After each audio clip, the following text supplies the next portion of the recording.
বাংলাদেশে হিন্দু নির্যাতনের প্রতিবাদে করিমগঞ্জের রাজপথে হাজার হাজার নারী পুরুষ বিশাল মশাল মিছিল। হিন্দু নির্যাতন বন্ধের দাবিতে স্লোগান উত্তাল সীমান্ত শহর। বাংলাদেশের সনাতন মানুষের নিরাপত্তার দাবিতে সোচ্চার বিধায়ক কমলাক্ষ। বাংলাদেশের হিন্দু নির্যাতনের প্রতিবাদে এবার গর্জে উঠল শহর করিমগঞ্জ। সে দেশের হিন্দুদের নিরাপত্তার দাবিতে আজ রাস্তায় নামতে দেখা গিয়েছে হাজার হাজার পুরুষ মহিলাকে। সবার মুখে একটাই দাবি, বাংলাদেশের হিন্দুদেরকে নিরাপত্তা দিতে হবে। করিমগঞ্জের বিশাল মেগা মাঠের সামনে থেকে শুরু হয় একটি মশাল মিছিল। এই মিছিলটি স্টেশন রোড ঘুরে বিসর্জন ঘাটে গিয়ে বিরাম নেয়। এই মিছিলে সামিল হয়ে বাংলাদেশের হিন্দুদের নিরাপত্তার দাবিতে সোচ্চার হয়ে ওঠেন বিধায়ক কমলাক্ষ দীপুরকায়স্থ। করিমগঞ্জ থেকে সুস্মিতা দাসের প্রতিবেদন।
সনাতন ধর্মাবলম্বী মানুষের ঘরবাড়ি ভাঙা হয়, মন্দির ভাঙা হয়, নির্যাতিত করা হয়, মা বোনদের ইজ্জত সম্মান নষ্ট করা হয়।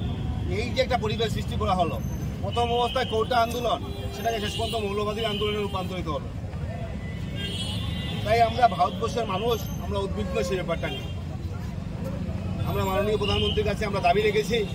ইতিমধ্যে ভারতবর্ষের প্রধানমন্ত্রী বারবার মিটিং করছেন যে বাংলাদেশের সনাতন ধর্মাবলম্বীরা কিভাবে শান্তিতে সুস্থ থাকতে পারে, ভালো থাকতে পারে, এবং সেই দাবি আমরা প্রধানমন্ত্রীকে জানাচ্ছি। এবং আজকে আমরা বিশেষ করে সনাতন ধর্মাবলম্বীরা আজকে আমরা রাস্তায় নেমেছি সামনের দিন যাতে এরকম কোনো ঘটনা যাতে বাংলাদেশ না হয়, বাংলাদেশে আমাদের সনাতন ধর্মাবলম্বী ভাই বোনরা যাতে সুস্থ থাকে, ভালো থাকে। এইরকম আর হতে পারে না যে বারবার আমরা দেখতে পারি কোনো ঘটনা হওয়ার পরই সেই ঘটনা কনভার্ট হয় যে হিন্দুদের ঘরবাড়ি ভাঙ্গা, হিন্দুদের অত্যাচার উপর অত্যাচার। এই যে একটা পরিবেশ সৃষ্টি করা হলো, আমরা সেই জিনিসটা মেনে নিতে পারি না। তার জন্য আমরা আজকে রাজপথে আমরা নেমেছি এবং সামনের দিন যাতে এই মেসেজটুকু যাতে আমরা বাংলাদেশ সরকারের কাছে যাই, এবং বিশেষ করে শুধু বাংলাদেশ সরকার নয়, আজকে এই ঘটনার জন্য শুধু ভারতবর্ষ নয়, বিশ্ববাসী আজকে লজ্জিত। বাংলাদেশ যে জিনিস দেখা, ছাত্র আন্দোলনে যে আন্দোলন দেখতে পারলাম যে সনাতন ধর্ম নাকি শান্তির ধর্ম।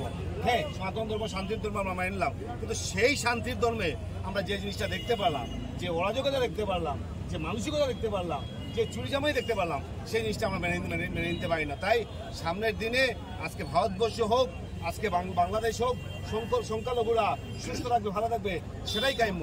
আজকে বাংলাদেশে যে জিনিসটা দেখতে পাচ্ছি আমরা, আমাদের ভারতবর্ষে কিন্তু সেই পরিবেশ নেই, আমাদের ভারতবর্ষে সেই পরিবেশ হয়নি। আমাদের ভারতবর্ষে তো সুস্থ সুন্দর পরিবেশ আছে। তাই আমরা চাই বাংলাদেশের পরিবেশটা ঠিক থাকে। তার জন্য আমরা প্রধানমন্ত্রীর কাছে আমরা দাবি জানাচ্ছি, আমরা সামনের দিন সুস্থ সুন্দর পরিবেশ চাই, বাংলাদেশের সনাতন ধর্মাবলম্বীরা যাতে সুস্থ এবং সুন্দর থাকতে পারে। করিমগঞ্জের নাগরিক আমি রাজপথে আজ ওলাইছো এটি কারণে ওলাইছো, আজি বাংলাদেশত এটা কোটা আন্দোলনটো কনভার্ট হয়ে গেল হিন্দু নির্যাতন আন্দোলনে কনভার্ট হয়ে গেল। যে হিন্দু মন্দির ভাঙ্গা, হিন্দু মা বোনের ইজ্জত লৈ হেৰি কৰা, এই যিটো এটা পৰিৱেশ সৃষ্টি কৰিলে, সদায় আমি দেখা পাওঁ যে বাংলাদেশৰ এনেকুৱা এটা ঘটনা হৈছে, কিবা আন্দোলন এটা হ'ব, আন্দোলন সমাপ্তি হ'ব, হিন্দু মানুহৰ ঘৰ বাৰী ভাঙি গেলে। এইটো আমি কোনো পধ্যে আমি মানি নলওঁ।